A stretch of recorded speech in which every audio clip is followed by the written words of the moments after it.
Here we go. Yeah, here we go. Wait, take. Throw. End zone. Caught. Terrence Williams. Touchdown, Cowboys. Tony Romo. They go for the shotgun. Roger looks left. Fires it out there. Caught by Tony Hill. Touchdown, Cowboys. 15 to the 10, he'll score. Emmitt Smith dances to the end zone. The Cowboys have taken a 2-score lead. Play fake to throw it out of the end zone. Going way down the field for Michael Irvin, bumping and grinding at the 5. Oh, he's got it. Touchdown, Cowboys. Over the middle, caught by Witten, who loses his helmet but still keeps going. A penalty. All the pressure on the left side. He drops the ball, throws, caught, Witten. Touchdown. Big opening for Tony Dorsett. Look out, he's got great speed. 99 yards and a half. Dorsett down the sideline. Stays in bounds. Can you believe that? Short because they're 99 yards. Prescott able to get out of the end zone and now airs it out for Lamb. He's got it. He's gone. When he gets there, it's a touchdown, Cowboys. On top. You want to know what an all-pro looks like? Watch Michael Irvin here. He'll battle you all the way down the field. Motion on first down, Aikman. Harper. Was that beautiful? Touchdown, Dallas. Men on the rush. Pass is caught. Deflection. Touchdown. Cowboys win. Amari Cooper. Throws it down the field. It's caught at the 10. And this game is over. The Cowboys win it.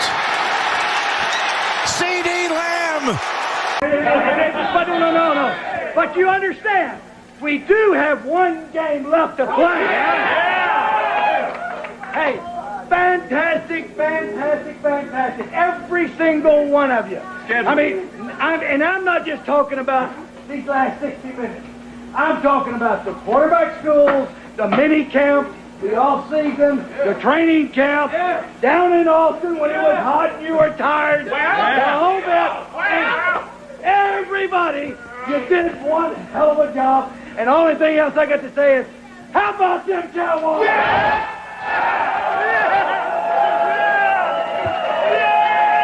What is up? Welcome back, everybody, to another episode of Sons of the Star. I'm your host, Dallas. Joining me again is the birthday boy. Happy birthday, Cowboy Reg. Everybody that's listening live right now, shoot a happy birthday message to our co-host, Cowboy Reg. Thanks for joining us today. We are here with a post-game reaction after our Week 1 preseason game. The Dallas Cowboys have just fallen to the LA Rams in a gut-wrenching 13-12 game, where I was getting everything set up for the podcast on that last drive because I thought it was over. But thanks to some timely, interesting penalties by the refs to maybe get, to make the game a little interesting, the Cowboys do fall to the LA Rams on a last-second touchdown pass from Stetson Bennett. But we're going to get into the game later. First of all, we got happy birthday messages here from Dog Lover and Cody Fan Account. Happy birthday, Reg. Hot Take City is here saying happy 21st, Cowboy Reg. And Mafia Members Podcast, of course, happy birthday, Reg. So we appreciate y'all joining us. Let's hear it for the birthday boy. The floor is yours. What's going on? Again, happy birthday. Cheers. Appreciate you. My audio okay? It's fantastic. All right. I try to get the ear pods charged up because Hot Take City advised that in our last episode when they went dead. So, appreciate the birthday shout outs from everybody. It's been a good day. Had some barbecue. Went out for some barbecue here in South Carolina. We got some great barbecue. Just hanging out. Had the day off. Watch a game. I try not to be emotional about the finishes of these games because they're meaningless. But took some notes on some stats, watched Trey Lance close. Can't wait to get into it with you. Some definitely interesting. We had the fifth interception called back on the last drive, and then a really mysterious 15-yard penalty there when I thought the defender did what he was taught to do, and that was pull up as he flew over the offensive player, but they called it and kept the drive alive. And of course they throw that touchdown with no time left. But hey, it's preseason. They got to keep people watching to the very end and make them think it's a real game, even though it's not. So, but yeah, let's get into it. Yeah, Hot Take City already talking about my headphones. Man, I got them charged up. Hot Take. I'm ready to roll. He's ready to roll. It's his birthday. Yeah, it was. That's kind of how I felt. I didn't know. Like I said, I started getting ready for the podcast, and then I saw that they still had the ball. I saw the first penalty, but the second one I kind of missed. But we're going to get into the game. We got more important things at the moment. Mafia Members Podcast says, question for all the Americans: what is barbecue? Does it have to be a certain meat, or is it just everything cooked on the barbecue? I'm going to take this first, see if I nail this, Cowboy right. So when we refer to barbecue, it's different from just like grilling food. Like you can grill chicken, steaks, hot dogs, hamburgers. That's usually separate from barbecue. When we talk about barbecue, usually that's made in a smoker, and kind of the main meats there are brisket, which is beef, a large cut of beef brisket, and then we do pulled pork, which is like a pork shoulder, cooked, all smoked for a long time. Pulled pork is separated, and then brisket's usually cut into big slices, and then a lot of times other people will do smoked chicken, full chicken or half chicken, whatever it may be. Do a lot of smoked sausages here too in Mississippi. What am I missing, Cowboy Reg? Oh, ribs, of course. Ribs too is another big one for American barbecue. Those are really the staples. You got ribs, you got your pulled pork, and you got your brisket. Yeah, well, coincidentally, I just had brisket and All pulled three? pork. I had brisket and pulled pork, and I had some oysters for an appetizer. Oh, Yeah, the brisket and pulled pork with Carolina barbecue sauce is mustard based barbecue sauce, which sounded really funky to me when I moved down here 10 years ago, but you got to try it, man. It doesn't taste like mustard. It's just the base has got mustard in it. It's outstanding. But yeah, I had some great brisket, sorry, with some barbecue sauce. And I had some grits too. I had some cheese grits, which is hey, another thing that I did not eat before I moved to the South. And Dallas knows because I made him eat some of my grits one day. I'm all in on yeah, the man. grits. Grits are great. It's all about what you put in them, though. You don't just have plain Yeah. grits. Just like you don't just throw a slab of meat on the barbecue or the smoker without putting some sauce and some spices on it. Same thing with the grits, man. I had some cheese in there and some peppers, chopped up peppers and cheese in there, mixed in there, nice and thick. Good Southern brunch that I had today for my birthday. I'm very happy with that. That's awesome. Yeah, Mafia Members Podcast says nice. Yeah, we just call it what it is. Like if we're having ribs, we're saying we're having ribs, which makes total sense, I guess. But usually the Americans, I guess, they just say barbecue. They don't really say good. But also depends on the region. Like Texas is really known for their brisket. I think they have the best brisket down in Texas. The Carolinas are more known for their pulled pork, I would Pork, say. But kind of what absolutely. they're known for is everything's vinegar based, especially North Carolina. Like you're saying, like mustard, like vinegar type based barbecue sauces in the Carolinas. And then like where I'm living in Mississippi, like their sauce is insanely sweet. Like you dip your meat in their barbecue sauce, you are automatically get diabetes. So like I'm not a huge fan of their sauce. I like a more twangy little spice Yeah, to it, more Texas kind yeah. of barbecue style. And It's I way think too sweet down here. South Carolina's a little more, tangy and spicy. Yeah. It's not sweet, especially the mustard base. That's the thing. It's low sugar. Between the mustard and vinegar, there's no sugar in there. And then I'm sure they throw a little sugar or molasses, something in there to thicken it up, but it's probably better for you than the Mississippi diabetes sauce you're talking about there. Oh man, it's too sweet. But then yeah, like not I want to finish my point. And then like you have Missouri, like St. Louis, Kansas City style Mm. barbecue too. They do good, but I would say like ribs are probably the best there. And then like Memphis is known for their ribs too. But we could talk about barbecue all day. It's part of the things when you become you're starting to become an old man, you really start to care about barbecue. But I appreciate your input there, Mafia Members Podcast. Come on down to the South and get you some good barbecue sometime for sure. All right. Well, hey, let's get straight into this thing. But first, we have a new segment for today's show since it was our first day of, we had a real game today, even though it was preseason. I like to introduce a new segment of Sons of the Star podcast. We're going to do this weekly as long as it goes well today. This is called the Cowboy Reg Rant, all right? Because I like to say he's kind of like the old man yelling at a cloud sometimes. He's got a lot of hot takes. He's got a lot of things to say, things that grind his gears. But we're going to call this a Cowboy Reg Rant. So, Cowboy Reg, I want to give you 60 seconds here to rant about anything you could possibly want to rant about. We're going to try and keep it football related, but this podcast is, it can go off the rails quickly. We just talked about barbecue for 15 minutes. So 60 seconds starting now. Reg Rant, go.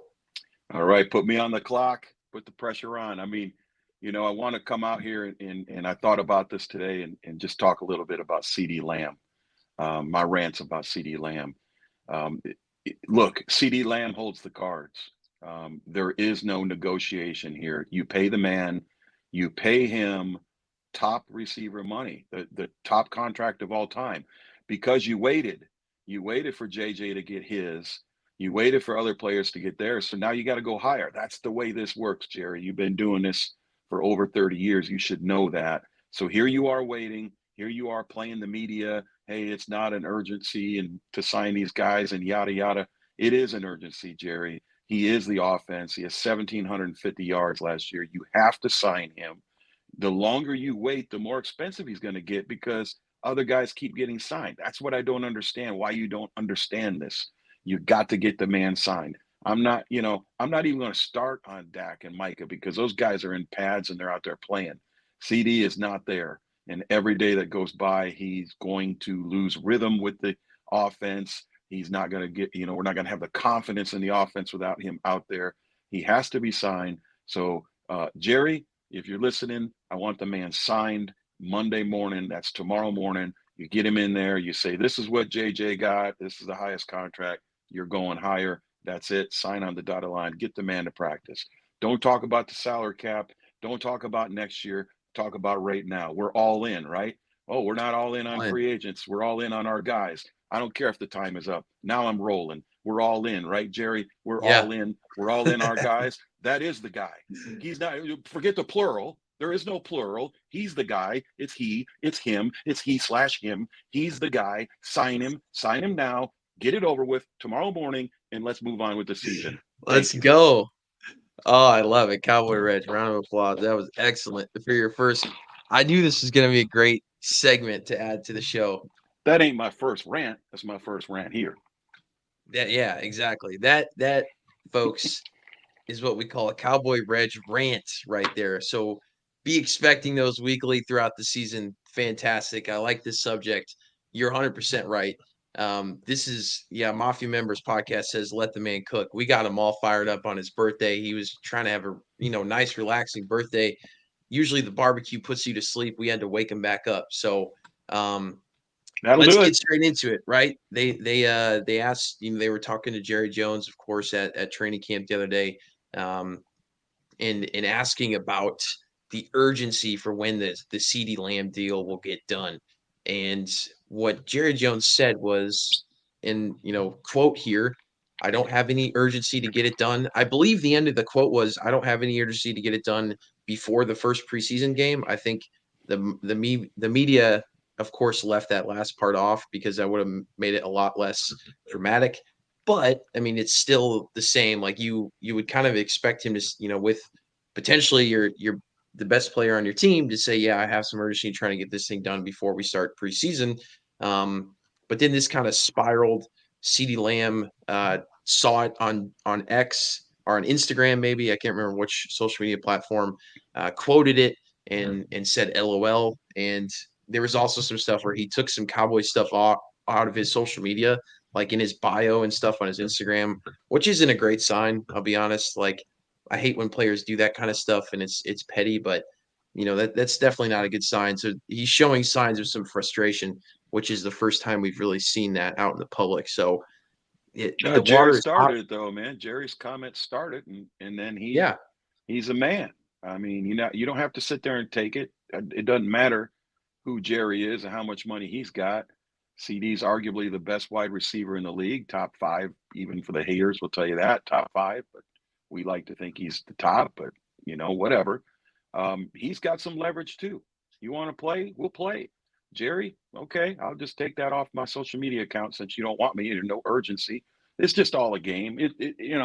And we hope it's going to happen, right? I keep optimistically saying it's going to happen by the time we go on the air next week, and here we are again. So, yeah, I don't read too much into Ceedee changing his banner on social media. And I think, it's just a game going back and forth at this point. I wish I was in the room, a fly on the wall, to find out, what are we arguing over at this point? Is it $1 million? Is it 500,000? Is it $10 million? How far apart are we? And, can we just get this thing done? I mean, is he asking for a ridiculous amount, or is Jerry asking for a ridiculously low amount? But, we don't know. So we're just sitting back watching the reaction from them with their little comments. Jerry didn't need to say anything. He didn't need to say anything.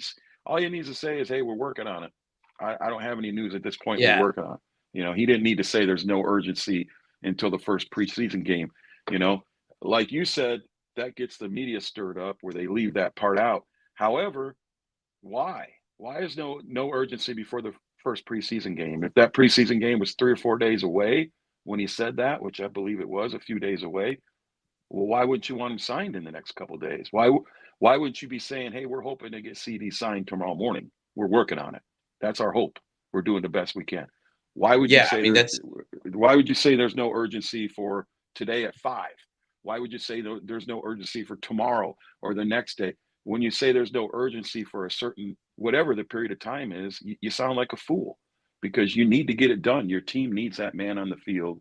If you're rebuilding, we've talked about this. If you're rebuilding, you rebuild around him. So either way you go, he gets signed. That's it. I mean, there's no other option to me.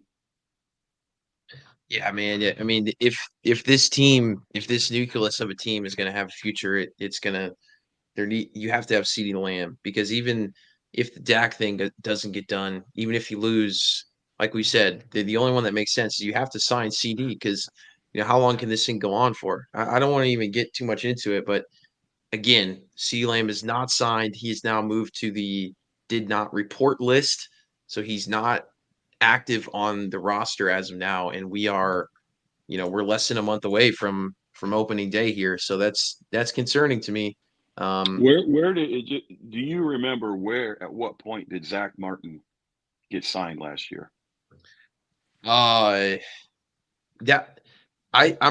almost certain Zach Martin only went a few days into training camp before signing. He didn't make it to the first preseason game, if my memory serves me well. I cannot remember exactly, but I do not think he was past the first season. I don't think he went to the did not report list, but I could be wrong. I'd have to do some research into that. But again, yeah, I mean, again, though, I didn't think there was this much uncertainty with the Zach Martin deal as much as there is with Ceedee Lamb. There's just so many more eyes on this thing too. I feel like the Zach Martin deal was very, we were concerned about it as Cowboys fans, but like the issue with the Ceedee Lamb thing is it's just like, everyone's talking about it because he is, like you said, he's one of the best players in the league, and he plays a very important position. And maybe Jerry's trying to stir up media and he's trying to create content. That's the kind of person he is. But this is not the kind of content you want to create for your team. I don't care. I get that on the business side of things, you like viewership. You want people to, as soon as he said it, the Dallas Cowboys are the number one thing trending on Twitter. So it's like, I get that side of it. That's what people say. Like, oh, look at Jerry. He's just creating stir, making more money. And that may be true, but like, what do you want to do here at this point in your life, Jerry? You only got a few more years left. You want to make more money? Because Lord knows you don't need any more money, man. Or you want to win a Super Bowl. Yeah, you want to make money. Just sell the team. You want to make money, sell the team. You make $10 billion. You get $10 billion. He needs to be past all this by now, but he's not. It's just like he's a stubborn old man, and he is what he is, and you don't change at 90 years old. You don't change. And I got a plan. We have to deal with. I got a plan. Okay.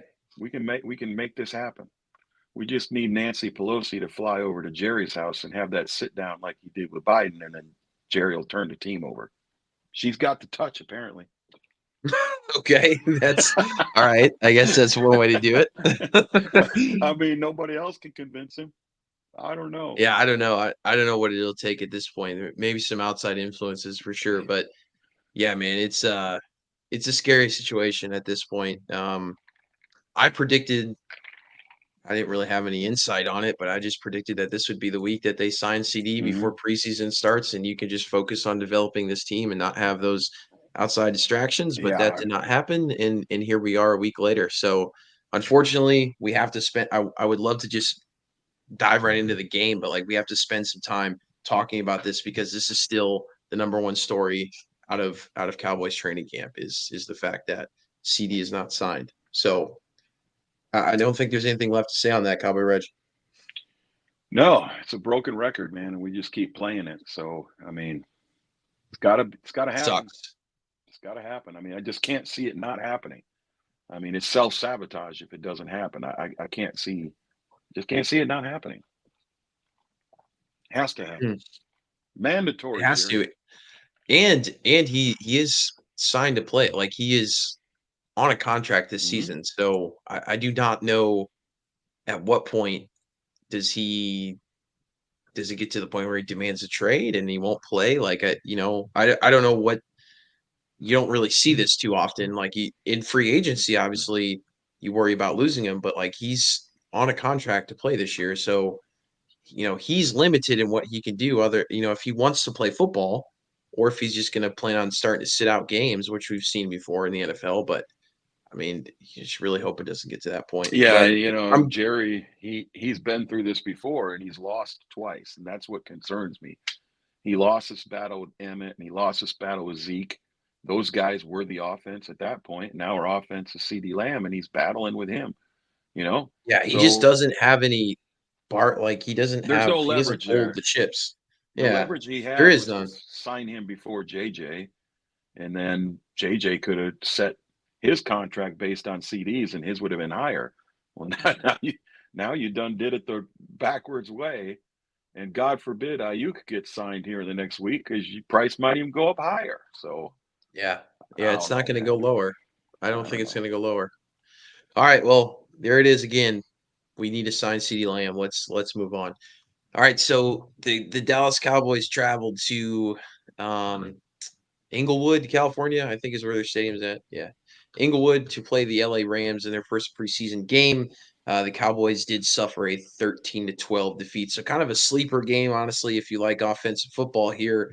Like we said, this is you don't want to take the result as a major takeaway from this game, even though it was kind of a frustrating way to lose it. And you always rather see your team win, regardless of whether it's preseason or not. Like I still like to watch the Cowboys win the game, even though it doesn't really mean anything. Um, but we have some other takeaways that actually mean something. So let's get into it. Do you want to start with? Let's see, what do we got? We can either start with going through players, or I can give you my player of the game if you want to start with player of the game and go from there. Yeah, yeah, let's do Pick that. your destiny, Cowboy Reg. It's your birthday. Give me your player of the game. All right, player of the game.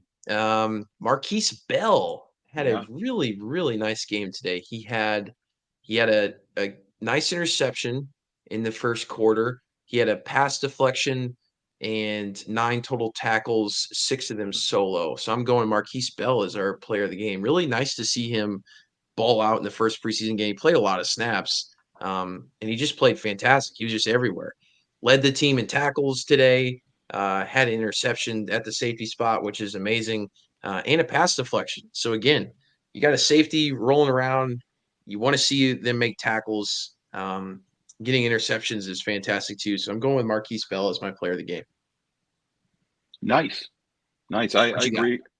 I mean, I go along with that. I mean, I'm kind of torn between Cooper Rush, even though he played, Yeah, just limited he looked snaps.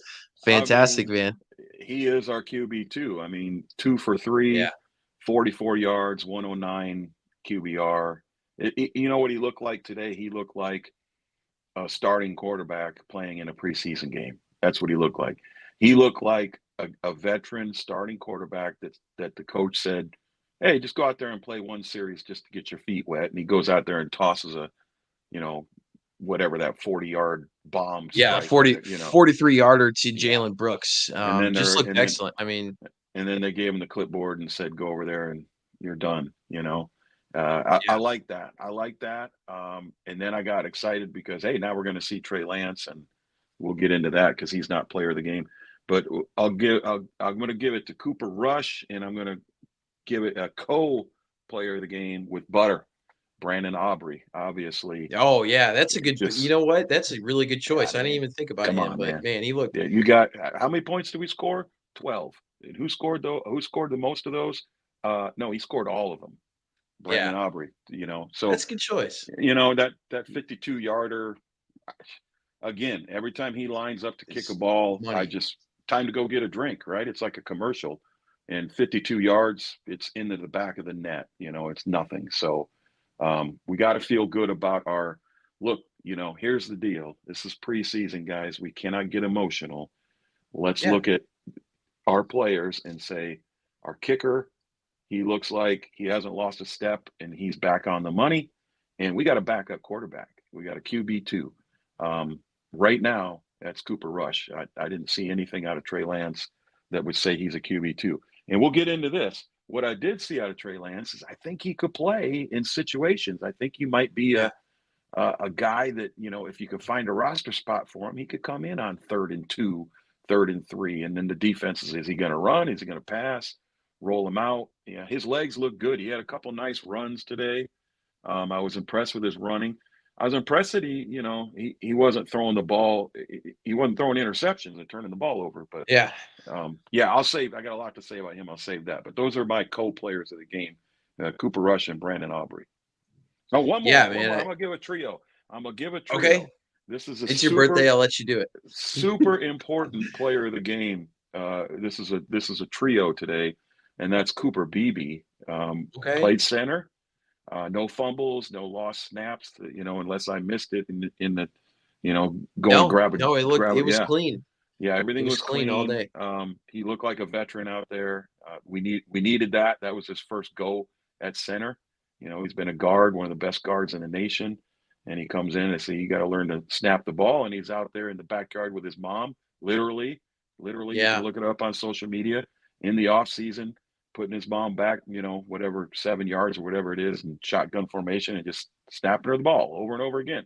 He came out today and he looked great. He was picking up his blocking as he should. He was pass block, run block, and more importantly, he was getting a snap to Lance and Cooper Rush without any trouble at all. I think he played the whole game. The problem is NFL Network today.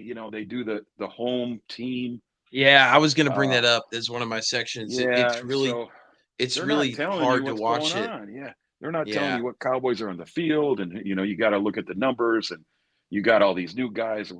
What number is this guy? And I'm looking it up on. Oh, that's so and so. So that's a little frustrating. But that's preseason. We got to understand that it's not that big of a deal what the final score is, but looking and evaluating those, which I believe are 3 key positions for this team this year: center, place kicker, and backup quarterback. I think those are key. I don't think Dak is going to, not hoping or wishing any injury upon him. I just think, at his age, you can expect he might be out a week or 2, whatever it is. Hammy, ankle, look at the ankle swelling up on him again this week. We got to have a good QB2. And I don't know about you, but right now today, if you say, hey, Dak can't be there tomorrow, who do you want to send? I'm sending Cooper Rush in a heartbeat. He looked good. He looked poised. The team looks like they're confident around him. So yeah, those 3 guys look good to me. There's many others that look good as well, but those 3 guys stood out. Yeah, we're going to get into all those players. Let's just go over it right now because I had as my notes is like very frustrating to watch the game on NFL Network as an opposing fan. And I get that they're not going to send like a neutral crew down there and do the game, and they give their time to their local, the local market to be able to show the game. But it sucked watching it as a Cowboys fan because they had multiple drives with McVay, like just talking the entire time. Yeah. Yeah, and He was it just talking. There sucked. was It an just took away the interception. game. It was like half and half, and he was yelling at refs and like I Yeah. get that's fun if that's your guy, but like it was really tough. And then like you said, Cowboy Reg, like every time it's preseason, so like obviously we're in tune with the team. We're doing this podcast, but like it's still hard. Like there's so many guys that learning what numbers guys are wearing. Like when it gets to your 9th and 10th wide receiver, it gets hard to remember. So I got my notes up. I got the roster up on I got my PFF notes. I got my ESPN up. I got my laptop. I'm trying to hold my newborn baby. And I'm watching the game and I'm like, who caught that? And I'm trying to check. But if you're a Rams fan, they're going to tell you, oh, this was their guy today was Jordan Whittington. He really had a nice game, but they're telling you everything about him. They had this Right. other dude, Wigloosh or Wiglish. I don't know what that guy's name is. Drake Stoops, who is a legendary son of a coach. Bob Stoops, right? Is that Yep. coach at Oklahoma? Oklahoma. Yep. They're getting into all these guys' backstories every time they make a play, and like that's nice to have in preseason. Whereas, like as an opposing fan, you're watching the Nothing. LA's broadcast, and whenever a Cowboys guy does something, they just that was Jalen Brooks on the catch there, and they go back to more Ram Yep. stuff. But it did Yep. suck to watch as a Yep. Cowboys fan because you're trying to learn more about these guys. But that's why you got to tune into our podcast because we'll tell you all about it. We'll But tell yeah, you that what's that up. was frustrating. Yeah, let's go through some of just not even key performers, but kind of position group by position group, see what we noticed today because there's obviously a ton of guys that got on the field today. But so let's get straight into that. But Hot Take City is asking about Rico. I thought Yeah. Rico looked really nice. He came Yeah. out in the first. He was only there for the Good job, first Hot drive. Take. He had Rico and a Cooper Rush, man. That's a combo right there. They look great. yeah. He only had 3 touches, but he took his first touch for 9 yards. It was just a really nice first down run. He looked great, and then I believe after that, I think it might have been right after that play. Cooper Rush went deep for that Yeah. 43-yard pass or a few plays later. That's So what I'm that was saying. really it. And so they Yeah. were already all the way down the field. So Get them off I the thought field, Rico, man. I mean, it was the only time today where the Cowboys, running offense looked good. And that was Yeah, Rico. So Malik. he had 3 Malik looks like touches. no, Yeah, go he had ahead. 3 Sorry. touches for 14. No, it's okay. Rico had 3 touches for 14, but his first touch of the day was for 9 yards and looked good. So, I think he's our guy. Obviously, we didn't see Zeke play, which was interesting. I would have liked to see Zeke play some snaps. I don't know what's going on there. He seems healthy. Like, what are you trying to risk? This guy isn't they're not even considering him a top 25 running back in the league right now. So what are you worried about him getting hurt for? I don't know. But Maybe yeah, he they didn't know play. something. Maybe they know Yeah. something we don't know. Maybe they're saving Zeke. He's going to go off. I'm kidding, but Oh, yeah. I mean, here's what I'll say on Zeke is, Burnett, Pete, Lance, Connor, Dowdle, Davis, they all had rushing attempts. Obviously, Lance is our quarterback, but that's a lot of running backs they wanted to see carry the ball. Now they can go look through that as a roster begins to get cut down, and you may know that the first date on that is coming up, and start shaving some of these guys off the roster. No matter what let's say Zeke goes out there, has 5 carries for 6 yards. Are they cutting Zeke? yeah. They're not No. they're not cutting Zeke. So I don't see it as a necessary thing to have him out there. Interesting though, I would say the same thing about Rico. I'm actually surprised that Rico played, but Yeah. glad he did because he looked like the Rico that I think he's going to be, and that's going to be our RB1. So, and he may not start. He may be on the bench like Pollard was, but he'll come in and he'll play more snaps and he'll get more carries than Zeke in the end. Is my take. That's my hot take. Yeah. I mean, I thought he just looked strong. Like I said, that first touch of the day, he looked explosive. It looked like he ran for 9 yards within a matter of half a second. He just looked explosive. The Yeah, blocking was good. So he looked great, I thought. I think you're right. I think you're onto something. Like I said, Zeke's going to have a role in this offense, but I think when it comes at the end of the year, when you look at who has the most carries and most yards on this team in the backfield, I think it's going to be Rico. I really do. Yeah, Malik Davis, they really tried to get him a lot of touches today. He went 8 carries for 18 yards. Just did not look strong. You're getting 2.3 yards per carry. That was kind of a rough day for him. Then they gave Snoop Connor 3 carries. He went 3 for 10. And then Nathaniel Pete, he went 2 for 5. So really nothing noteworthy there in the running back room. I thought the running backs pretty much struggled, the entire game. They couldn't really, other than that first drive, they couldn't get much going in the run game. Other than Trey Lance, who went 6 for 14, 7.3 yards per rush. So, and 6 then for 44. nope. Yeah, noteworthy there, was that first drive that Trey Lance was in. He had a 3rd and 10, and he just broke off and ran for 19 yards. And when that happened, I was like, man, this is going to be a good day for Trey Lance. And if you look at the stats for Trey, they were really decent. We're going to get into Trey because we're already done talking about the running backs. The only thing I want to say about the running backs is we weren't able to see Royce Freeman due to injury, which is unfortunate because that's a guy that's going to need some touches in the preseason. And I don't know if his injury is going to prevent him from making the team. And our boy Deuce Vaughn, again, he's unable to play due to injury. So that's I think that's not a good sign for them. But at the same time, there really wasn't a guy that stole their spot today. So if you're competing for running back 3, I would say Freeman and Deuce are still in the mix because Malik had a pretty rough day. But, hopefully, they need to get out there and get some snaps, though, because they can't go the full preseason without taking any snaps and expect to make the team. But, again, we know who Zeke is. Hopefully he's got still got a pep in his step. But I thought Rico looked strong. Yeah. Questions here. What about Turpin? Where was Turpin today? Hooper Caleb MX here says, Reg, who you got winning the college football 12 playoffs and be the champs? All right. So 12-team playoff this year? All right. That's What's all right, up, Caleb. Hooper? We talking college football here. I'm a Notre Dame fan. We're getting in the mix. Notre Dame's going to get in that 12-team tournament. They have, incredible odds to do it. They're projected to probably be an 11-1, 10-2 team.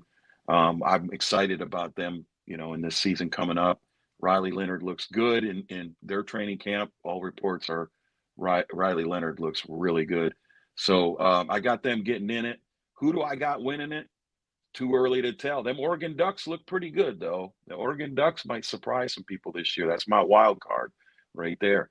Yeah, I'm not just going to sit here and say Georgia, Alabama every year. I'm going to look a little bit beyond that narrow road and say there's some other teams out there. So I'm looking forward to college football, Caleb, but I'm not going to throw any money on who's going to win it at this point.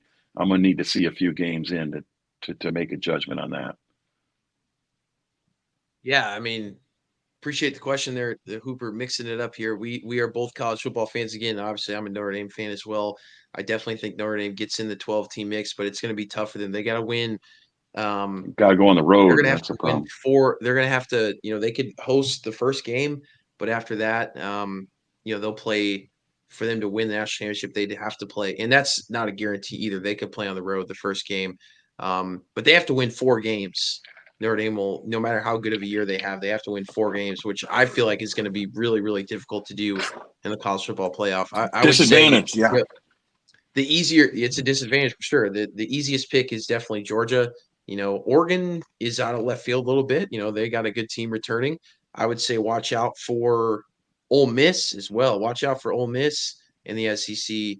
I think they make the playoff and can shake it up. A lot of people are saying, Ohio State's supposed to be extremely good this year. So, with Michigan down, they should be definitely the front runner. They should definitely win the Big Ten. So got Ohio new State teams would be in a the good Big pick Ten too. now. We got Oregon in the Big Ten. We got USC in the Big Ten. Now, wait a minute now, Ohio State. This is new style of football. And, you talk about matchups. You got that West Coast style of football playing that Midwest style of football. Who knows? Who knows? I mean, normally we say Ohio State because, Michigan's down and what do we got? Purdue and Indiana and Michigan State, Illinois. You can go down a list of like just W.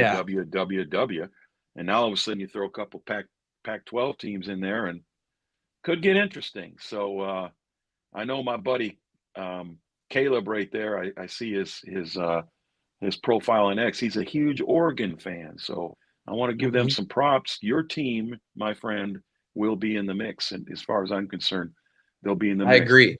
How about Washington? How about Washington in the Big Ten now, right? University of Washington, national champ, runner-up. Ohio State got to get through them too, right? Or I mean, yeah, I don't know what their schedules look like, but Yeah. those are all additions to the Big Ten. I don't know the schedules off the top of my head, even but if their schedule isn't, even if they're not on the schedule, they could be playing in that Big Ten championship game, which is everything when it comes to the college football playoff. Everything rides on you winning that game and hosting. So don't pencil Ohio State in yet. I think they'll make the playoff, but I don't know if they're going to win that conference or not. It's wide open. Yeah, Hot Take City says Florida State don't sleep. I'm snoring. I'm not just asleep on Florida State. I'm snoring on Florida State. Hey, Get out of here. That's a Cold Take City right there. And Notre Dame is playing Florida State at home this year. But I don't know. I mean, man, I don't know. I think everything you need to know about Florida State was I think they're gonna have a rough year, man. Yeah, I mean, I don't know. They'll be. I think their schedule's favorable, but it'll be them or Clemson. Jordan Travis is gonna play. He's playing this year, though, right? Yeah, it's gonna be them or Clemson. So I mean, they get their quarterback back, on a little redemption tour. Yeah, I'm not going to count them out because the ACC is. I worry about their defense more. Like Brandon, like losing Brandon Fisk and some of the guys on the defensive line there is what worries me about Florida State. But remember, all they got to do is win the ACC. All they got to do is win the ACC. That's one game usually. That's Clemson and FSU, and I'm pulling for FSU, and I know you are too. And we. Oh, my bad. He got drafted by the Jets. Yeah, he's gone. Jordan Travis is gone. Yeah. You're right. I'm sorry. So it's gonna be. But yeah, I mean, they got talent. Yeah, it's gonna be. But yeah, I felt. Yeah, I mean, Cowboy Reg and I were both pissed off last year. Florida State definitely deserved to be in the playoff last year. You guys got snubbed. So I'm not trying to hate on Florida State. I just don't know what they're going to look like next year. But yeah, I mean, I can see them getting through the ACC. I mean, who else is there? Clemson's coming back. They don't do any. They don't mess with it. Dabo is dead set on not messing with the transfer portal. So, I mean, I feel like that team is Caleb Klubnik. I think's a joke. So, DJ U's at Florida State, right? Isn't DJ U's at Florida State this year? That's he was out. You talking about the guy that went out to Oregon State, transferred out to Oregon State? Yeah, DJ He transferred again. He's going. He's in Florida State. Yeah. Hot take. If you are at Florida State, I know it. If you're still on there, let us know. Hot take if that's the case. It sounds like Dallas. Yeah, man. I forgot about DJU. Yeah. Okay. Well, we'll see that. Yeah. I don't know. But again, it's really about their defense. Is their because that's what was so fantastic last year was that defense. But I'm 99.9% sure DJU is at Florida State now. Okay. So. That's a guy with a ton of experience, and we know all about him. He lit it up at Notre Dame Stadium when he was a true freshman at Clemson. So still lost the game, but put up over 40 points. So, he's a pretty good quarterback. That was one of the best college games I've ever witnessed. Yeah. We got some other questions here. Did he just post? No. Yes. Yeah, he said, yes, he's our QB. We got our players that transferred because of that nonsense that happened last year. Yeah, exactly. So, I can see it now. Florida State. I mean, I haven't taken a look at their schedule, but what I like about that is that that game against Clemson is the game, and who would you want more at quarterback than the former Clemson quarterback taking on his old team and proving a point to them? So, hot take, you may have just turned that cold take into at least a warm take because I can see that. they might get by Clemson and. You end up in the 12-team playoff. Absolutely. Yeah. So, I mean, hey, but that should be a hell of a game, man. I hope they come into Notre Dame Stadium, both teams undefeated, like those old school Florida State, Notre Dame rivalries. Hopefully it's a top 5 matchup, man. I'd love to see it. I'd absolutely love to see it. Yeah. Hot take will be active on our pod that week. He said, I got one game circled this year. That's all.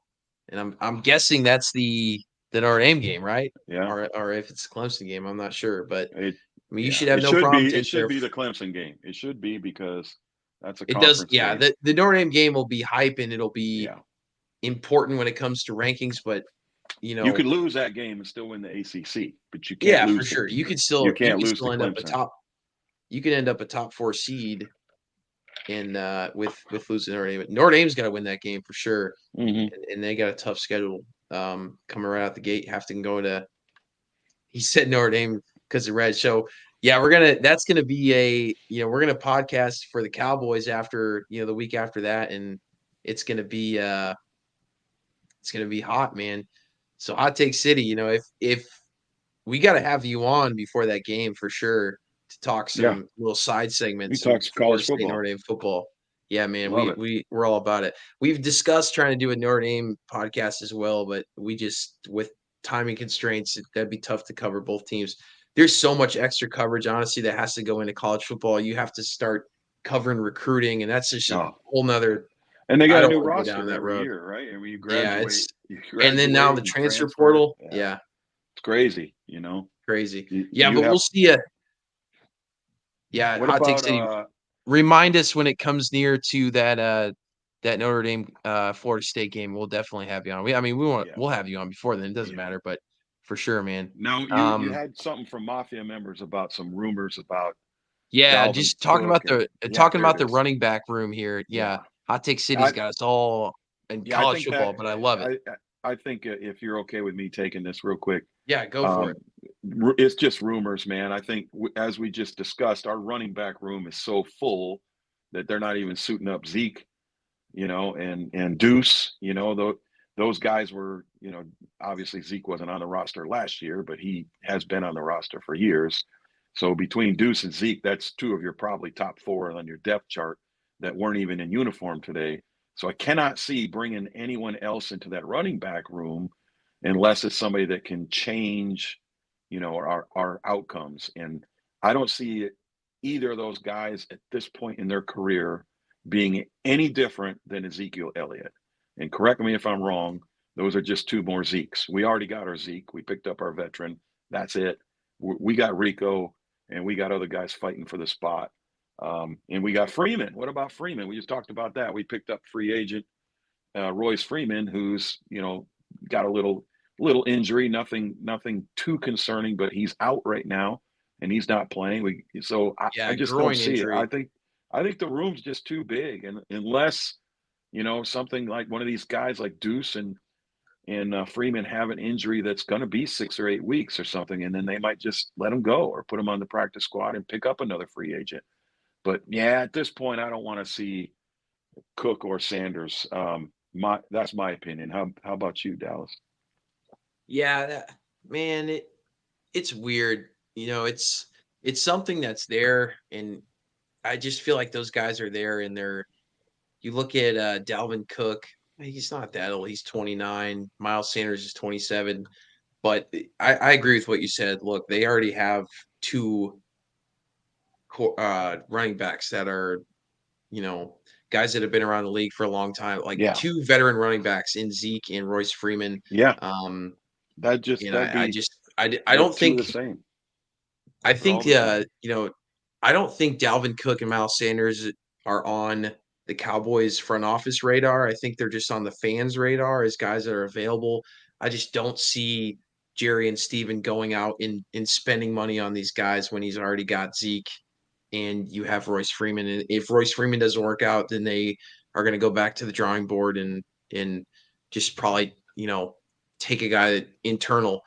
Dalvin Cook looked decent for, I guess, his playoff game last year when the Ravens picked him up, I think. Let's see. No, 8 attempts for 23 yards. He played a lot in that game, but he really didn't do anything. No, he didn't do much. Did he even catch anything? No, he didn't have any catches. He had one run. So he had a 19-yard run. That's what I remember. He had a 19-yard run in that game against Houston, and then he didn't play the next week against the Chiefs. So I remember him doing something in that game. So that's what it was. So he had a nice long run in that playoff game, but he had a lot of carries. Then, I'm just looking over Miles Sanders' kind of stats from last year. Just really nothing noteworthy. mean, there's a reason these guys are sitting there. Yep. I mean, if you're a free agent and preseason has already started, like obviously something's not there. And if you don't get signed, we did podcasts, at the beginning of free agency. Like if you don't get signed those first 2 weeks, like you're not a hot commodity. You might be brought onto a team if they're short on something. But like Cowboy Red said, we are definitely not short at running backs. If Royce Freeman is like very hurt, like let's say Rico got hurt, like out for the year, or Zeke got hurt out for the year, like in training camp preseason, then we're on the then phone maybe with you're Dalvin break. Cook. Yeah. Yep. But at this point, when our guys are relatively healthy, I don't see it happening. So that was kind of long-winded, but it's something important we should touch on. Good So I take. appreciate it, Mafia That's members a good pod. take. Yeah, good take there. That's exactly how I feel too. All right, good. I would never want to go against you. All right, so let's get into this game. I mean, we're already 50 minutes in, and we haven't talked it. We've talked a little bit about this game, but we talked about the running back. Let's talk about Trey Lance real quick. I mean, he had a ton of snaps. So his stat line here, he's 25 for 41. He threw for 188 yards, which is a decent amount. Took 3 sacks, 72 quarterback rating, no touchdowns, no interceptions. He also went 6 for 44 yards rushing the ball with his 7.3 average. So ran the ball really well, I thought. His presence in the pocket is just he just looks uncomfortable. Indecisiveness, I say, is the biggest thing. Obviously, he has good legs, but he's trying to turn himself into a thrower, and I think the Cowboys are as well. And it's just hasn't worked out so far. So I think he's trying to stick in the pocket too long to prove that he's a passer, when really, if it's a meaningful game, he should just break off and run, because like I said, he's a fantastic rusher, but he's very indecisive in the pocket.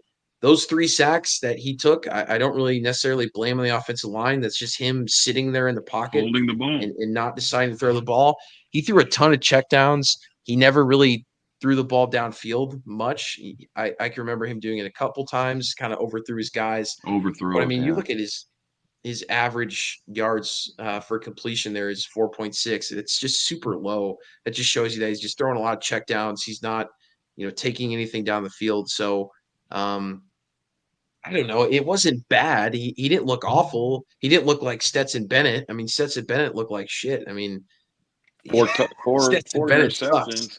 Should have been 5 interceptions, but they only count 4.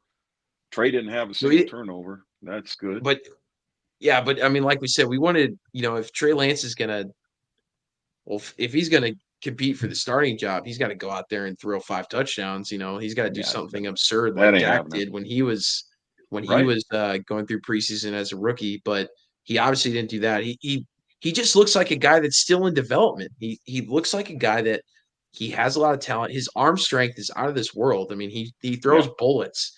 And he's a very gifted runner. But I mean, this is not a guy, like you said, he's not even right now in the running for backup. Like Cooper Rush came in here, threw a bomb, and walked off the field. Just complete command of the offense.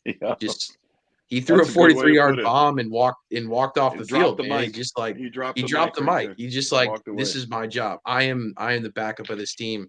Trey Lance had to go out there and dazzle to be the backup of this team. He didn't do that. Red rocket, baby, little red rocket in him. Yeah, exactly. But I mean, what else you got on Trey Lance? I got the good, the bad, and the ugly. I got the good Trey Lance, no turnovers. I got the good Trey Lance. His legs are phenomenal. That's the good. No turnovers, good legs. I got the bad. He overthrows the ball. He is putting too much zip on the ball. It's going over wide receivers' heads or hitting wide receivers' fingertips. And hey, I understand you don't want to throw a pick, but you got to get the ball close to the receiver. So that's the bad. The ugly, those sacks, man.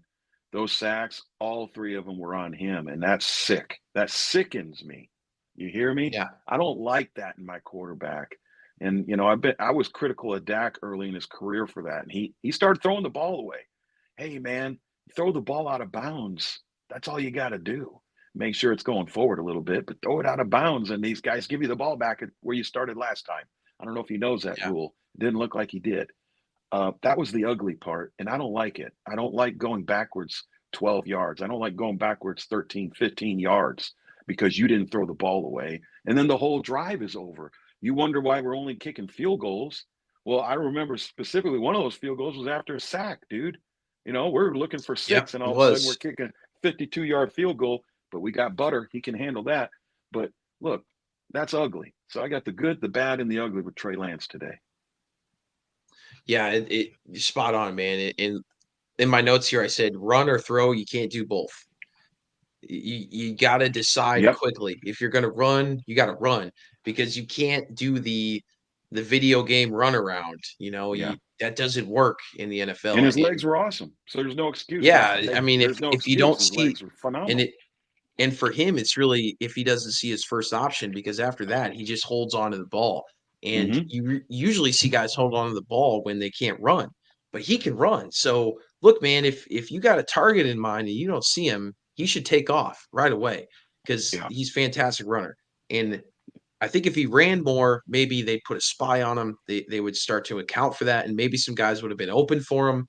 But it just seemed like, and that's obviously not in the game plan. Like I thought we'd see more, RPOs or even read options in the run game. I remember one we had on a 3rd and 1, or maybe it's a 4th and 1, where they had a read option and he ended up handing the ball off to Malik, but just not a ton of design runs for him, which just kind of shows you. I don't know. I get that they don't have that in their offense because, Dak's now established himself as a pocket passer. And, with his injury history, they don't want to see him run around too much. I wish he would a little bit more. But, I mean, Trey Lance is extremely dual threat, and he's really a run-first quarterback at this point. His passing game just hasn't developed to that point yet, even though he has a fantastic arm. Just the accuracy, like you said, Cowboy Reg, is not there. Even with some medium range passes, guys are jumping up to catch it up here when the ball should be at their chest. And that's so they dangerous, can't even, man. You're going to get your dudes killed. That. And you can't get any yak. In like fact, you're not going to get any yak with that. You remember that play where that dude got completely somersaulted in the air? Yeah. In the second half? That was a Trey Lance throw, man. That ball needs to be somewhere near the numbers, or the helmet at least. So, yeah, what do you think about using his legs and doing some, design runs where he comes in 2 or 3 times a game and we use that? I mean, him being the starter is off the table, I think. I really do. It's completely off the table.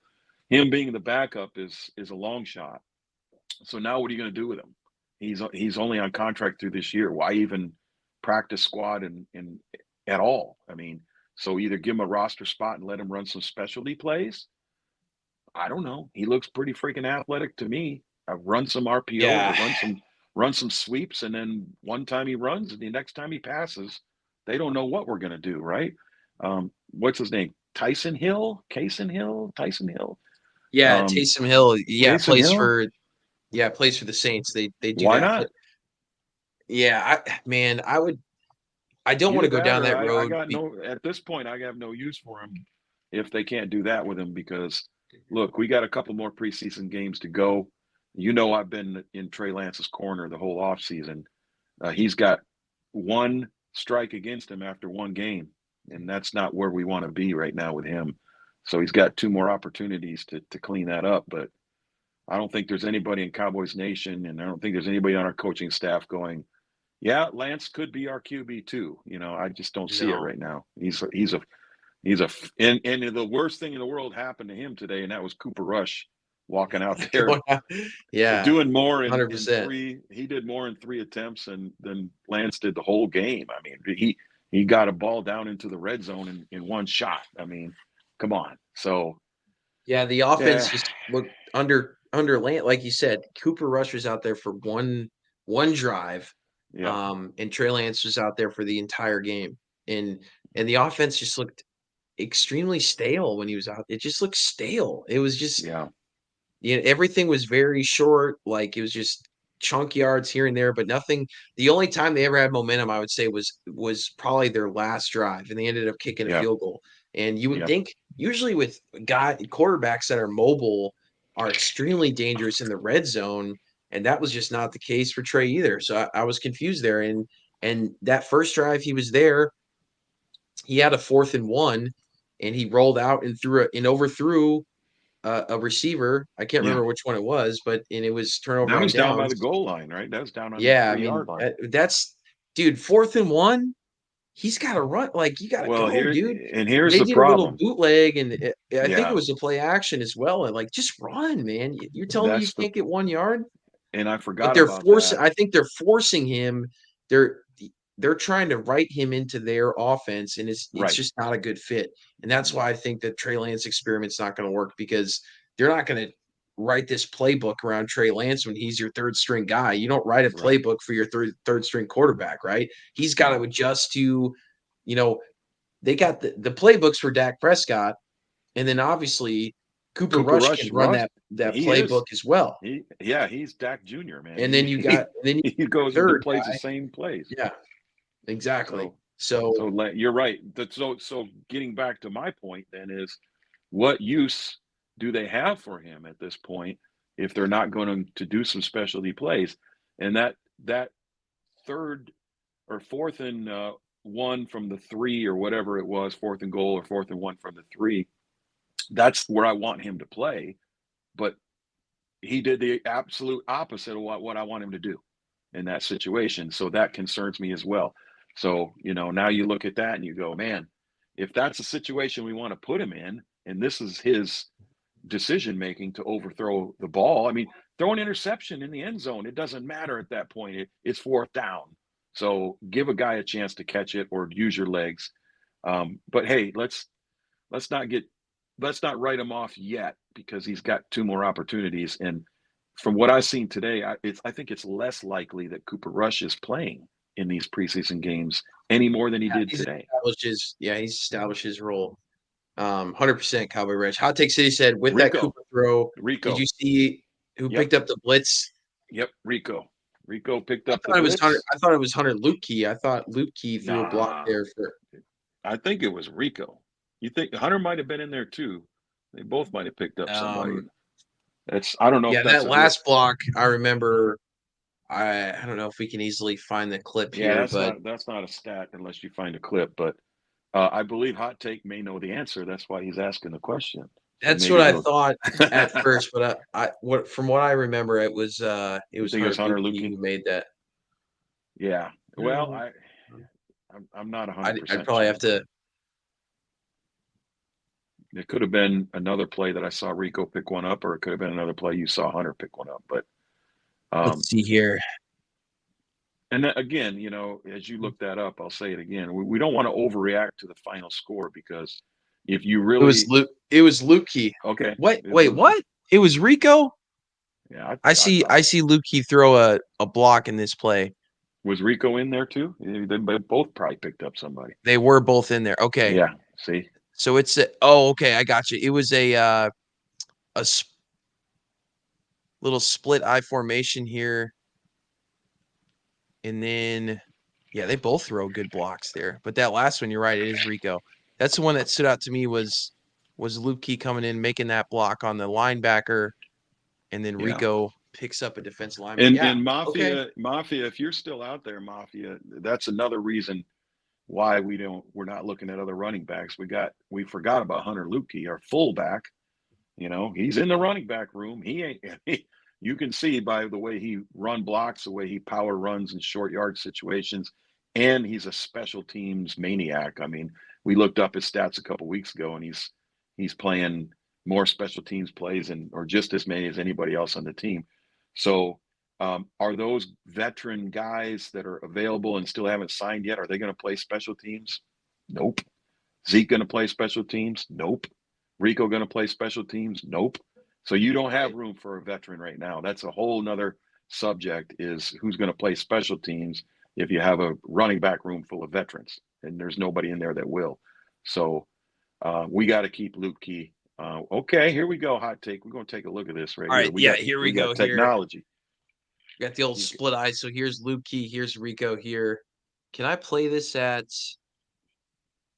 going to play this at half speed so we can see the actual blocks. All right, here we go. They're both going to pick up great blocks. Luepke picks up. They pick up the same guy.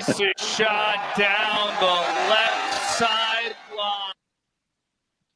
So that is a great play by Rico because Luebke's supposed to have him there. So Luebke hits him first, and then Rico hits him again. That's what you really love to see because a lot of times the running back rush to throw. And Rico hit him. Rico didn't Yeah, block him. Rico hit him. I like that. Yeah, Rico, you could drop the mic after that appreciate play. it, Hot Take City. 100%. Cooper and man. Rico can just drop their mics and walk off the field after that play, right? That's all we need to see from those guys. Yeah, I love that, man, because like I said, a lot of running backs, they will see, and he was on the play action there too. So he had to not only fake the play action, but had to make that block as well. So, expect to see that. I like that play a lot, man. Mm-hmm. Because you have two potential, Luebke's a guy that you give the ball to a lot, and Rico's a guy you give the ball to. So you're kind of faking both that there, he's playing a true fullback position there, and then you take a shot deep. But yeah, let's get into the wide receiver. So obviously on that play, you saw Jalen Brooks. He had a really good day. Yeah. He went 2 for 49 with 143-yard catch there. So just super solid, day by Jalen Brooks. We didn't see any Tolbert there, which I don't really know, where to read into with Jalen Tolbert either. He's pretty much solidified his role as wide receiver 3. Yeah, he's not hurt, so he's wide receiver 3. Good thing. It's a good thing. Yeah, for sure. A good thing for Tolbert, not so much for the rest of the receiving core. But man, after today, I would say Jalen Brooks is that solidified wide receiver 4.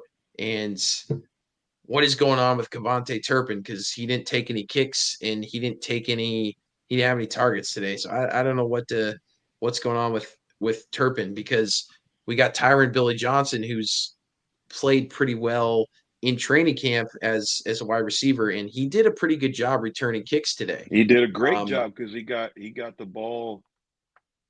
I mean, he averaged 35 Yeah, he yards went 2 for 70. Return. Yeah, and he went 2 for 70, which is if good. you let the ball really go good. through the end zone, you get the ball at the 30 if you let it go through the end zone. So this guy, he's getting the ball and putting it 5 yards past that. That's impressive. So there might be your answer right there. Maybe Turpin's got some competition. And old White Shoes Johnson over here looked pretty damn good. And in fact, let's take a look if he had any receptions. Did he play receiver at all? Tyron, yeah, he definitely was involved. He had maybe he wasn't. Oh, he didn't have any catches. So that's odd. So is he just a special teams guy? What's going on with Turpin?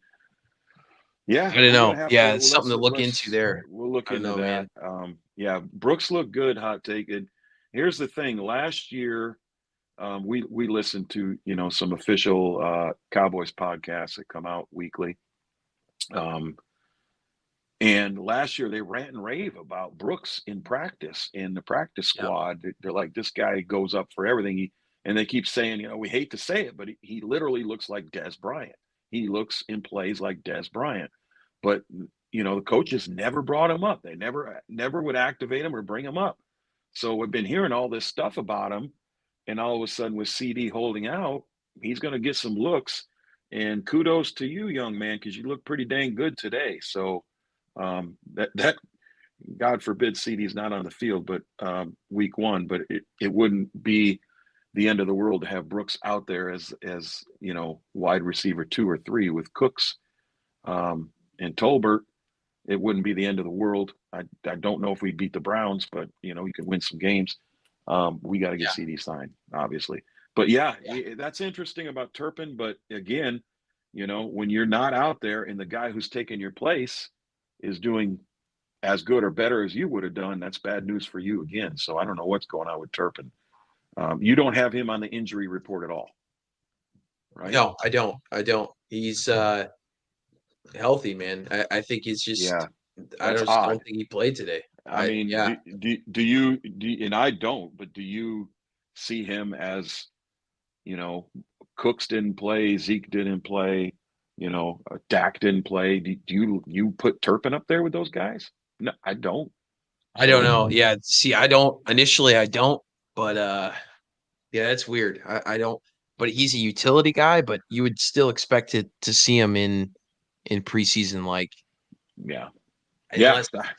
Unbelievable. But That he it didn't. is week one. It is week one Yeah. preseason. Obviously, we'll have to wait for next week to see what happens there. But just with all the guys that were out there, I would kind of have expected him to play. So, interesting. But at the same time, like if he was competing for a job, like I kind of expect him to be out there because I mean, so many guys played wide receiver today. Like if he was competing for the job, they would have put him out there. So I always feel like Turpin is kind of a ride-in at this point. I don't know, man. That's a weird one.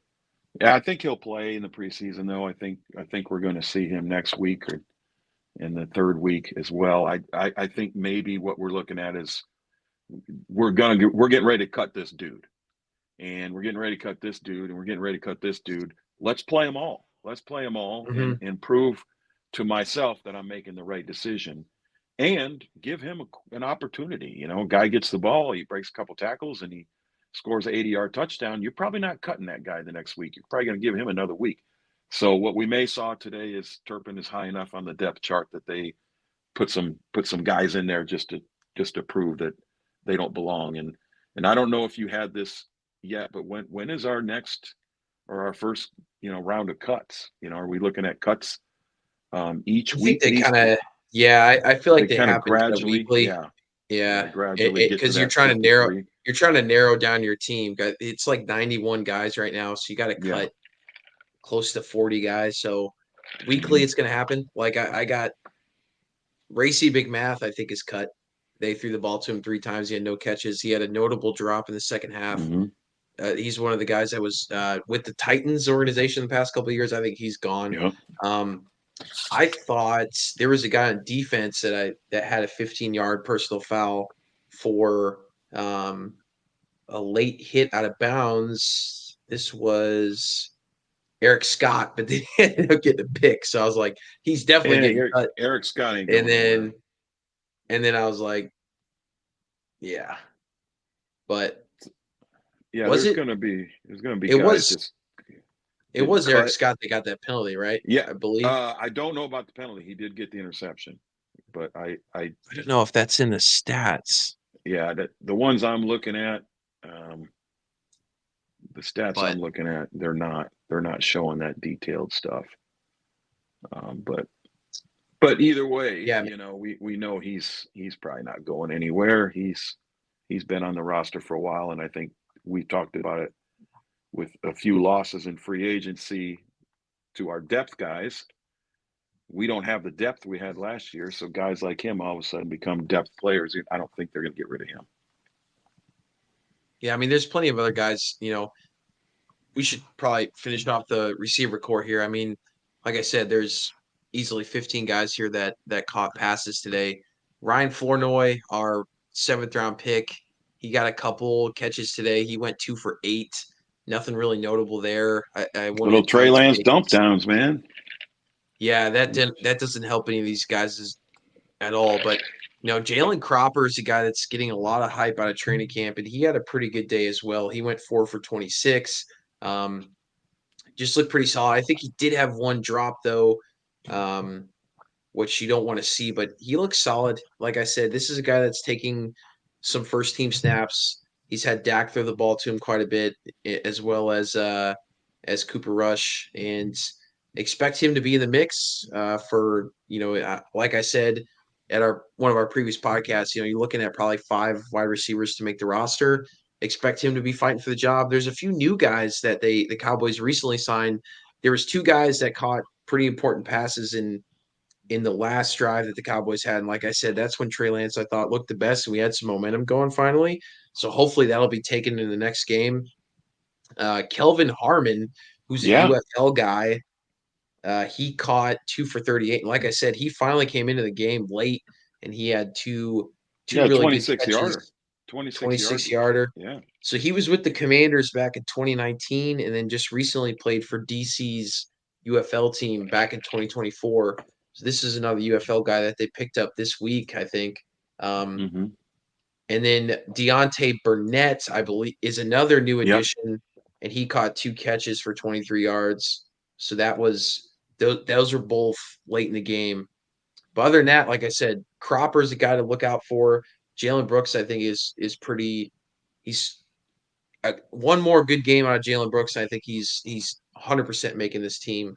But other than that, I mean, we really didn't see much out of the tight ends today. Scooney was out there. He didn't make any catches. They definitely tried to throw to him a couple times. Didn't work out. The guy brought up in our preseason preview was Brevin Spanford, our guy that's 6'7". He caught 2 for 13, so he got involved a little bit. 6'7", 270 out of Minnesota. Like I said, he was a guy that should have got drafted after his junior year, but decided to play another year of football and it didn't really work out for him. So watch out for Brevin Spanford. He got some touches today, so maybe that's a guy. And, Scooney's struggling, man. He's straight up struggling at tight end. So, that top 3 wide receiver room is not solidified, I would say. I think Hendershot and Fergie are good to go, but Scooney, I still worry about. Correct me if I'm wrong. I don't see Hendershot's name in here. What is going on with him, and why would he not? He was out there today. Okay, I don't think Scooney or Hendershot are guys that are shoe-ins to really make this team. I don't know. The only reason why I ask you that is because they got ESPN stats has Scooney 0-0-0. That meaning no catches, no drops, no yards. So they list him as all zeros, but they don't list Hendershot at all, which I was worried that means he wasn't in the game. What's going on there? No, he was out there because I remember the commentator saying that he Trey Lance overshot Hendershot or something like that. There it is. Over Hendershot. But I don't have him in I don't have him in the today? Yeah, that's true. I don't have him in any of my stat sheets though. Where does Scooney fit in, except for that we wasted one of our top picks on him? Where does he fit in on this team? Because I'm starting to really question this whole experiment with him when he can't get a single reception in a preseason game. What are we? I mean, we got Fergie, who could very, very well be top 5 tight end in the NFL this year, but you can't have him be the only tight end out there. So Scooney, we drafted you and invested in you. You got to step up, man. You got to step up. I don't know what's going on there. Injury. We hear now that he was injured all last year. He was injured. So what's the excuse this year? So come on, man, step up. Or I guess you just give that spot to Hendershot and give Spanford an opportunity, because he used his height effectively today and had a couple nice snags. So it doesn't look good for Scooney right now. That's why I love preseason. If we get away from the score, now we can really get down to the meat and potatoes. Who's going to make this team and why? And right now, Scooney's dropping. His stock is dropping. Yeah, and that's the thing. Like, you really want 2 solidified tight ends. You don't just want one strong tight end. Obviously, Ferguson's going to carry the load, but you need tight end because tight ends can't play every snap. You're asking a lot of those guys. They got to block. They got to catch.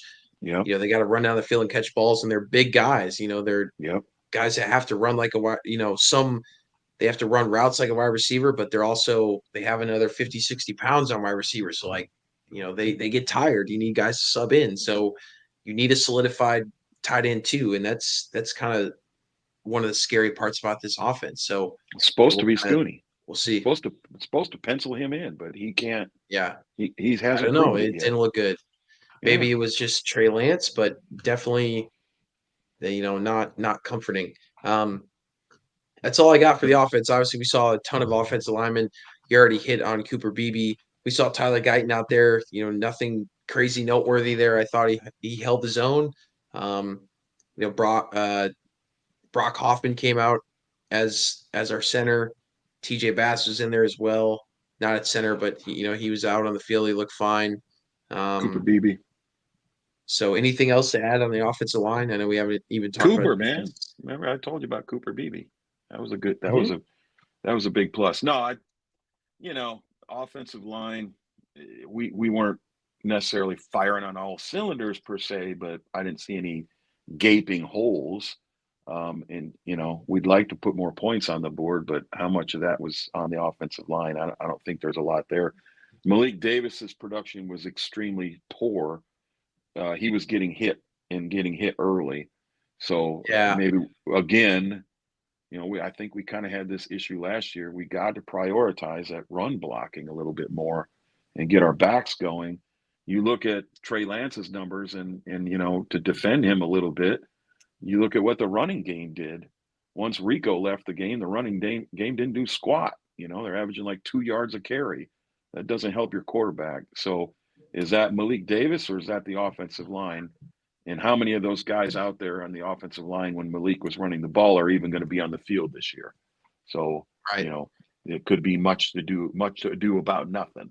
But it's still a little concerning that the run game looked, so vanilla today.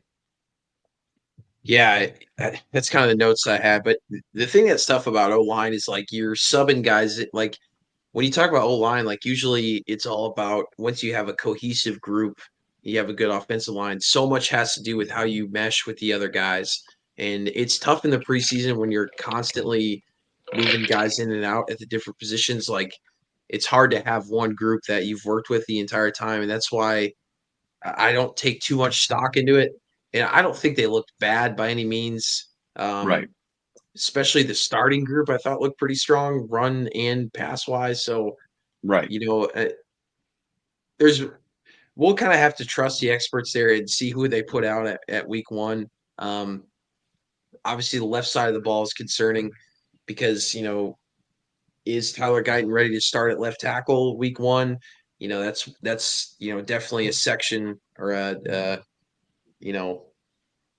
section of our podcast that we'll have to talk about in the next few weeks, but nothing really, I would say, noteworthy today on the offensive line other than a lot of guys were out there and they seem to hold their own. So nothing concerning, which is good news. No news is good news when it comes to offensive line, I would say. I agree with that. Not a lot of holding penalties. So, overall, I thought pretty solid. And all the sacks, I would say, except for maybe one, were pretty much all on Trey Lance, and he only had 3. But I thought the other, I think one of them was, I would blame on the offensive line, but the other 2, I thought were just him holding onto the ball too long. So I think we're good to move on. So defensively, I thought we, obviously you look at the score, they put up 13 points. They had, really 5 interceptions on Stetson Bennett. 4 of them counted. One of them was taken away due to a miscellaneous phantom holding call to keep the drive going. But hey, we came out there and I thought they looked pretty strong, especially against the run game. I thought Mozzie Smith looked good in run defense all the way up till kind of the last snap in that drive. He just kind of looked tired on pass rush. He didn't really work hard to rush the ball there. I thought Overshown looked good. I thought he looked pretty strong. I would say he looks kind of small for linebacker, but he looks very fast. So I think that's good. Obviously, Marquise Bell looked fantastic. And any other notes here I have for the defense? Great game by Marquise, huh? 6 solo tackles, 9 assisted, and 1 pick. Guys all over the field, man. Just looked fantastic. Yeah. But I thought Damone Clark early on was super involved. I thought he looked pretty good. We didn't see any Eric Kendricks. Brock Mogensen, linebacker, shout out to linebacker, getting a nice interception today. How about Jason Johnson? I think 3 tackles, 3 assists, 1 sack. Yeah. I mean, there's Buddy Johnson. Oh, sorry, Buddy Johnson. Yeah, he looked good. He came in. They got him listed here at ESPN as Jason Johnson, but maybe that his nickname is Buddy. This is okay. Straight off ESPN box stats, so they may not be. I gotcha.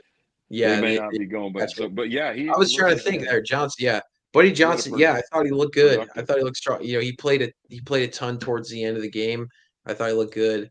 I thought Maris Leafau looked fairly well. Like he looked fine too. Um, so I thought the linebacker, especially our starting core there, when we had Overshone and Damone Clark, I thought they both looked super solid. So I was happy with the linebackers, and I thought we stopped the run well. Yeah, So, I don't think our starting units had any real strikes against them. I think our starting units on both sides of the ball looked really good. You would have liked them to punch it in for a touchdown on that first drive, but you know that anytime you know in a regular season you get some points on your first drive, even if it's a field goal, I'll take it. So just to get things going, get your feet wet, and come up with some points. So we were stopping them on their end the entire game, and we were moving the ball with the first team offense well. So take those two positives out of that, and don't worry too much about the final score. yeah, Hot Take City says we have a Jason Johnson and Buddy Johnson. You're right. I'm looking through my stats here. I see Jason now, and Oh yeah, he's there it our is. Yeah, you got he's our two, buddy. linebacker that had that sack in the third or Yeah, fourth quarter in the second half. So but he I had do remember that now. those are nice He's a guy. stats right there. So Yeah, I don't know what the plan is with him, but there's a guy that 3 solo this is tackles, 1 pass deflection. Or sorry, he had 1 quarterback hit, 1 tackle for loss, 1 sack, 3 solo tackles. Yeah, that's an excellent stat sheet for a linebacker.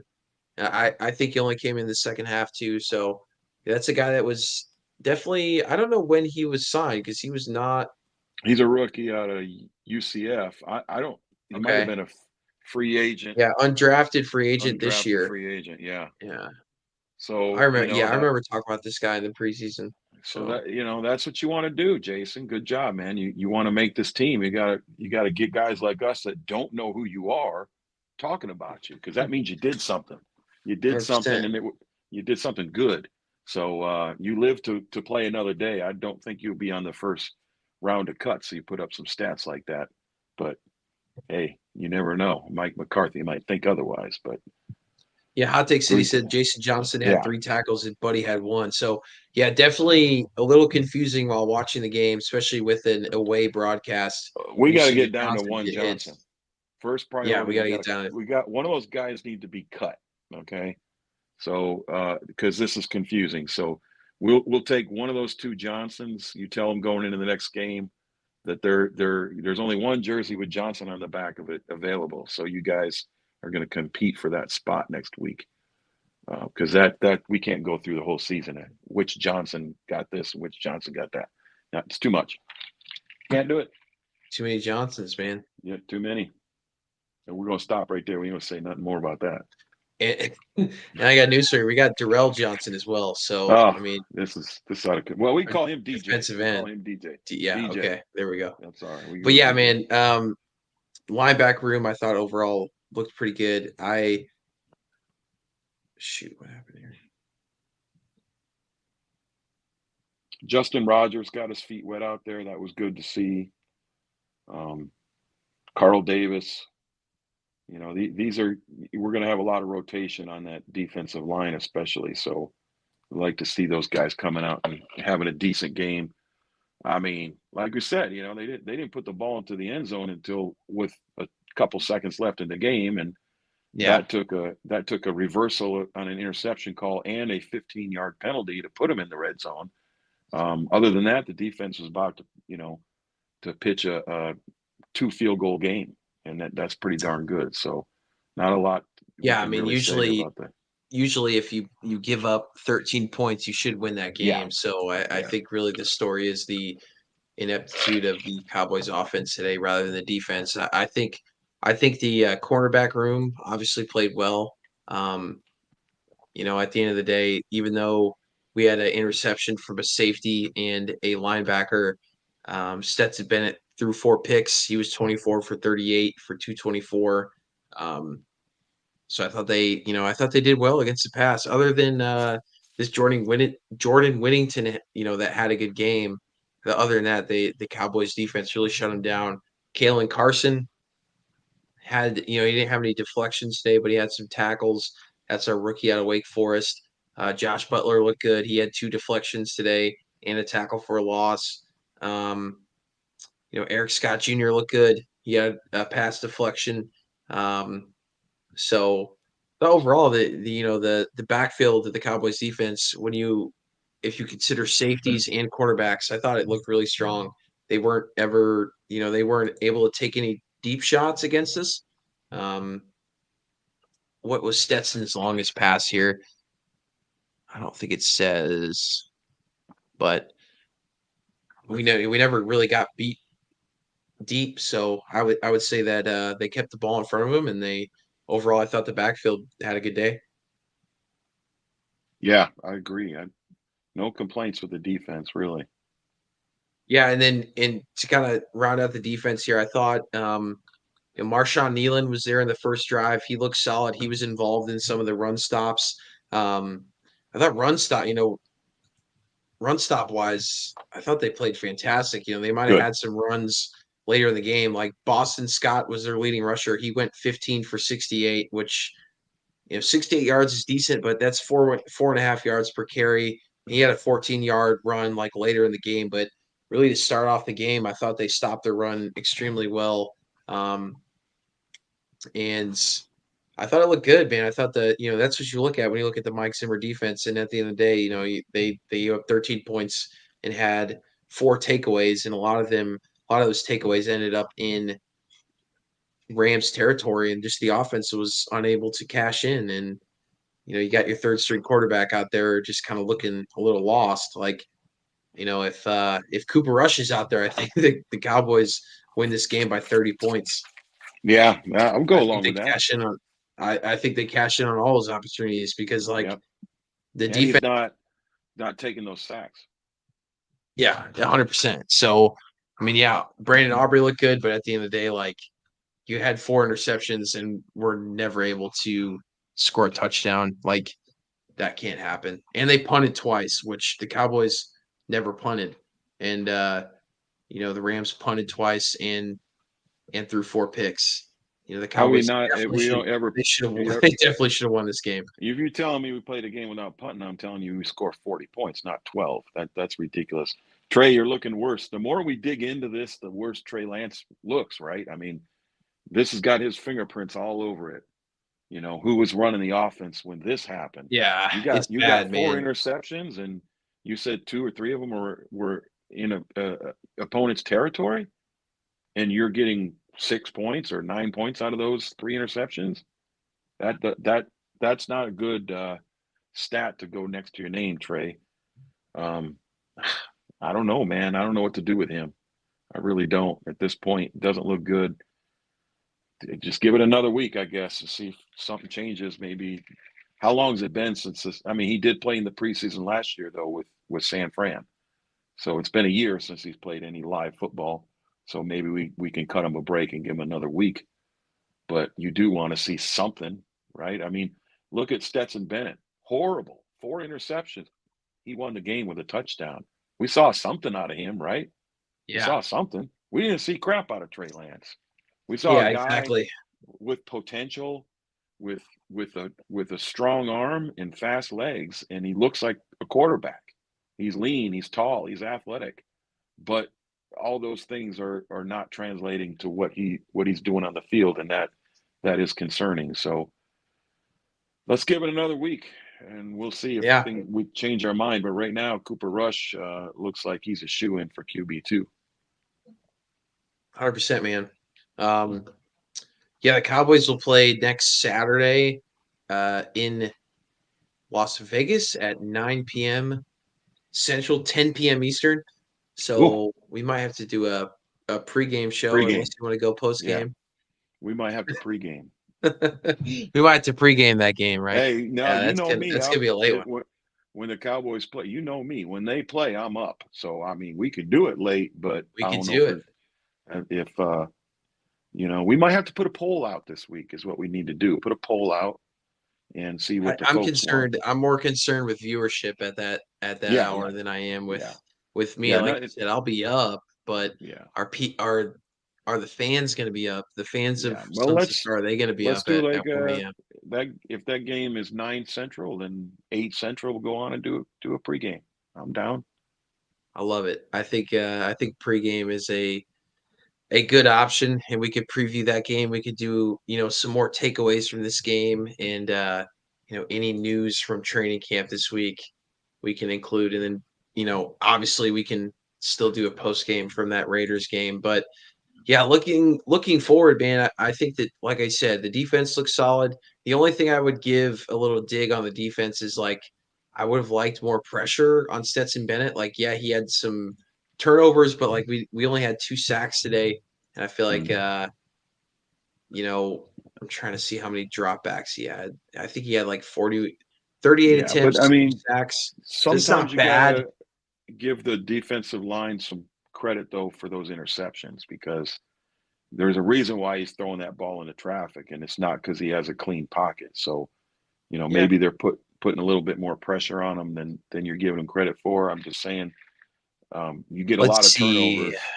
It's those turnovers are not just always the quarterback missed the receiver. Those turnovers are multiple factors, and pressure is definitely one of them.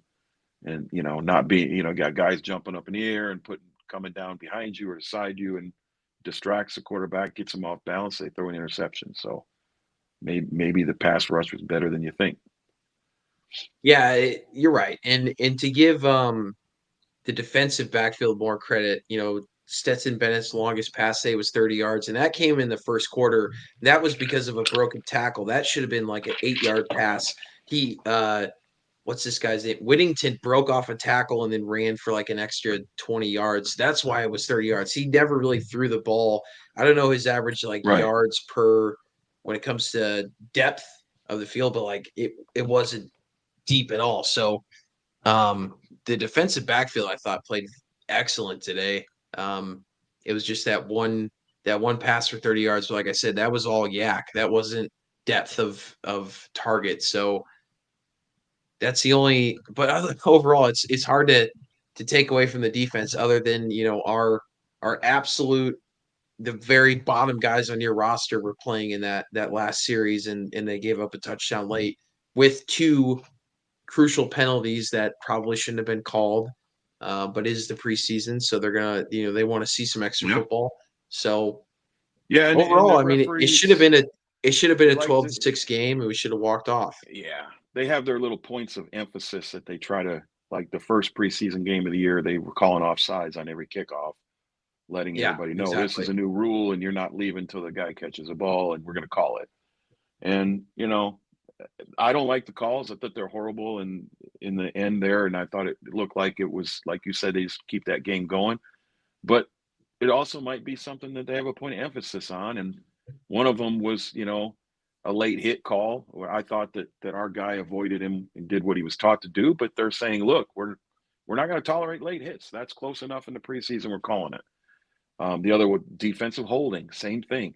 You don't call it all game. You call it when the guy throws an interception to end the game. So Yeah. that's frustrating, but maybe he's got his hands where they shouldn't be over and over again. And the ref's like, all right, that's it. We'll make a point of emphasis. It's preseason. Yeah, and again, we had it was a really bad coverage. Like the entire coverage of the game was really poor. They didn't show that holding Nope. call again. Which means They it just kind of didn't moved on happen. from Which means right. it didn't happen So because that's Rams coverage. If the there was Rams some home cooking coverage there, wouldn't man. show it, yeah, it didn't happen. But again, preseason. Don't worry about it. Yeah. So hey, we will be back next Saturday for a preview of the Las Vegas Raiders against the Dallas Cowboys. I got to see if I can get, I think if you get NFL Plus, I don't really want to spend money on it, but I think you can watch the Cowboys broadcast. I might have to do it because I can't go through brutal. another one of those games. It's so brutal.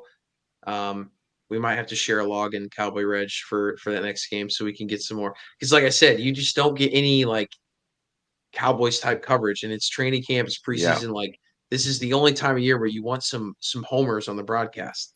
Yeah, you want to hear it. You want to hear it. Like you said, the Rams, hey, they're doing a great job interviewing the head coach and talking about all the players, and we didn't get any of that. So yeah, maybe we can get a little home cooking, on our broadcast Exactly. next week. Yeah, it All was right, I'm brutal, down. man. I can't do that again. We have a home game, thankfully, our third game, but another away game next week. So we're gonna have to figure something out. But overall, I would say the Cowboys had a good performance today. Trey Lance looked iffy, but the defense looked really good. Some of the first team guys in the offense, like Rico Dowell, was really the only first team guy on the offense, other than some offensive linemen. But he looked solid. Jalen Brooks is a guy to look out for. Obviously, Marquise Bell looked great. Brandon Aubrey looked great. A lot of good takeaways today, but I thought the Cowboys performed well for the first, preseason game. Yes, they did lose the game, but again, results don't matter. Individual performances do, and I thought they had a lot of strong individual performances today. One of the biggest questions going into this offseason is the defense with a new scheme, uh, losing some of their key, not key players, but some major players. And I thought the defense looked solid. So any other takeaways from this game, Cowboy Reg, before we close out today's No, I episode? think you summarized it well. I think there's positives and there's a couple negatives, but all in all, we're starting to see what we expect to see, and we're starting to see a couple little surprises, and that's what the preseason is great for. That's again, we're not going to get too worked up about these final scores, but we'll do our individual evaluation. This was fun today. Those guys that came on and helped us and threw us some great questions and feedback, that was awesome. Let's continue to evaluate these guys. We'll let you know next week if we've had some cuts and who's gone in our pregame, and kind of highlight who we're looking for to play next week and what we expect them to do. Trey Lance is going to be a big topic over this week. Big topic on social media, I bet. For sure. Yeah. Yeah. So great show today, Cowboy Reg. And Thank you. most importantly, happy birthday. Hope you enjoyed it. Thanks for spending your Appreciate birthday it. with Sons of the Star, with me and all You our got it. fans. We had a great turnout today, and obviously we expected to have, we've been going through the dog days of the off season, so close to 300 viewers today. Bunch of people participating in the chat. Thank you all so much. This is going to be, Thank and you, this is guys. still the preseason, man. Still the preseason, week 1. So we got some diehards in here. We really, really, really appreciate y'all. Can't stress it enough. And thanks y'all for watching today. Really exciting times. Even though the Cowboys technically lost the football game, like we are finally starting to get some football. And first preseason game down, just closer and closer to opening day in Cleveland. So can't wait. Thanks again, Cowboy Retro, everything you do. I can't wait to hear what the Cowboy Reg's rant next week. You better get That working was on that. fun. 'Cause that was high quality right I there. know work on So it comes from I'm gonna right. You get call right there. I don't need to I'm work gonna on clip nothing. that. I'm definitely gonna clip that out and Okay. post that. So I can't All right. wait. Let's do that. So Let's do that. I'm your host, Dallas. This is Cowboy Reg. Thanks for joining us again as Sons of the Star. We will see you next Saturday for a preview show for our preseason week 2 against the Las Vegas Raiders. We'll see you then. Until then, go Cowboys. Have a great week, everybody. Go Cowboys.